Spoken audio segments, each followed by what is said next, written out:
You have learned a lot of skills so far: understanding pain, somatic tracking, graded exposure, emotional awareness, thought work, and basic regulation tools like breathing and micro breaks. It is a rich toolkit. But there is a real challenge that comes with learning so much. How do you actually integrate these practices into your life in a way that feels doable, not overwhelming? If you try to do everything every day, you might feel like your whole life has become one long therapy session. That can lead to burnout, frustration, and the belief that recovery requires perfection. On the other hand, if you wait for the perfect moment to use these skills, or only reach for them in emergencies, it is harder for your nervous system to build new habits. This is where a simple, flexible routine can help. In this video, I will introduce you to an idea I will call the Daily 20. The exact numbers are not magical. The name is just a reminder that a relatively small, consistent daily investment in the right kinds of activities can support the nervous system changes you are aiming for. The Daily 20 is made up of three components: a short period of gentle movement or activity, a short period of somatic tracking or mindfulness, and a short period of reflection or journaling. Each component might be around 5 to 7 minutes, adding up to roughly 15 to 20 minutes total. You can adjust the timing depending on your situation. The power of this routine lies not in the exact minutes, but in the structure and consistency.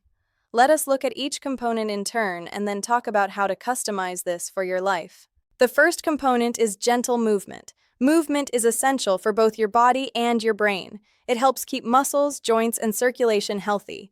It also sends your nervous system ongoing messages about what your body can do. In the context of PRT, gentle movement, especially when combined with your new understanding of pain, is one of the most direct ways to show your brain that your body is not as fragile as it fears. Your gentle movement time does not have to be elaborate. It could be a short walk around your home or outside, some light stretching, a few simple mobility exercises, or a very easy version of an activity you value. What matters is that you choose movements that are safe for you medically and that sit near the lower or middle end of your fear scale, not at the extreme edge. As you move, you can bring in what you have learned about reconceptualization and somatic tracking. You might think, my body is designed to move. My pain is my alarm system, not proof of damage. I am showing my nervous system that this level of movement is safe enough. You might notice sensations as you go, label them, and gently reassure yourself, just as you practiced in earlier videos. The second component is somatic tracking, or mindful presence. This is your chance to spend a few minutes deliberately observing your body and sensations, with the PRT attitude of curiosity, safety, and kindness. You can use a structure similar to the guided practice you learned earlier. Settle your body, notice your breath, bring gentle attention to an area of pain or tightness. Describe what you feel in neutral language and remind your brain that these sensations are reflections of an overprotective alarm, not of imminent harm. You can also broaden this component to include a more general mindfulness of your body. You might scan from head to toe, noticing areas of relative comfort as well as areas of discomfort. You might practice placing your attention on a neutral or pleasant sensation: a hand resting on your leg, the feeling of your back against a chair, the warmth of a blanket, as a balance to the usual focus on painful spots. This dedicated tracking time deepens the learning your brain is doing. It is like a focused training session for your ability to meet sensations without panic. When you then use micro-somatic tracking moments throughout the day, in the car, at your desk, while standing in line, you will be drawing on a skill that you have already practiced in a quieter context. The third component is reflection or journaling. This is where you give your experiences a chance to be processed in words, and you intentionally reinforce the stories and interpretations that support your nervous system retraining. Your reflection time can be quite simple. You might answer the same 3 questions each day. What did I notice in my body today? What did I notice in my thoughts and emotions? And what is one small way I responded differently than I used to? You do not need to write long essays. A few sentences or bullet-style notes are enough. For example, you might write, "Today my back flared when I was sitting at my computer.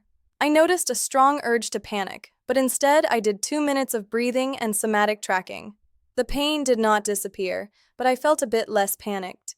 This feels like progress. Or, I realized that my pain tends to spike after difficult phone calls. That makes sense. I will experiment with a brief walk and some gentle tracking afterward next time.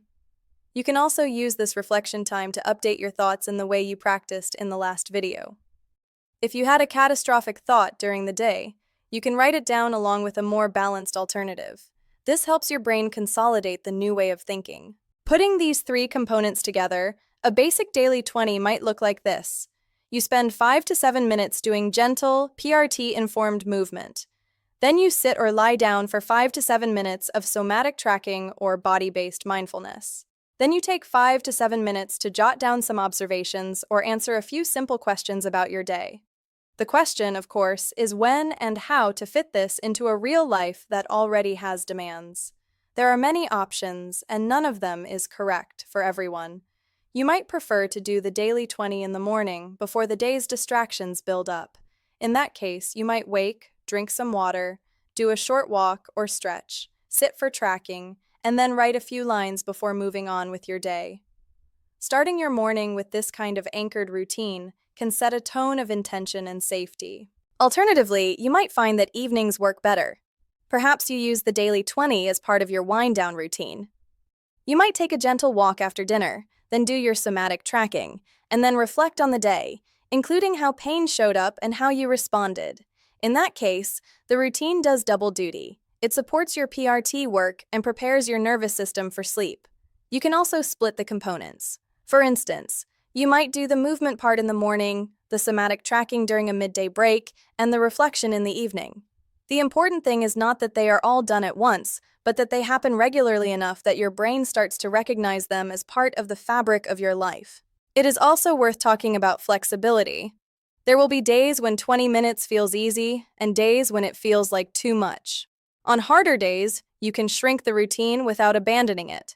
You might do 3 minutes of movement, 3 minutes of tracking, and 2 minutes of writing.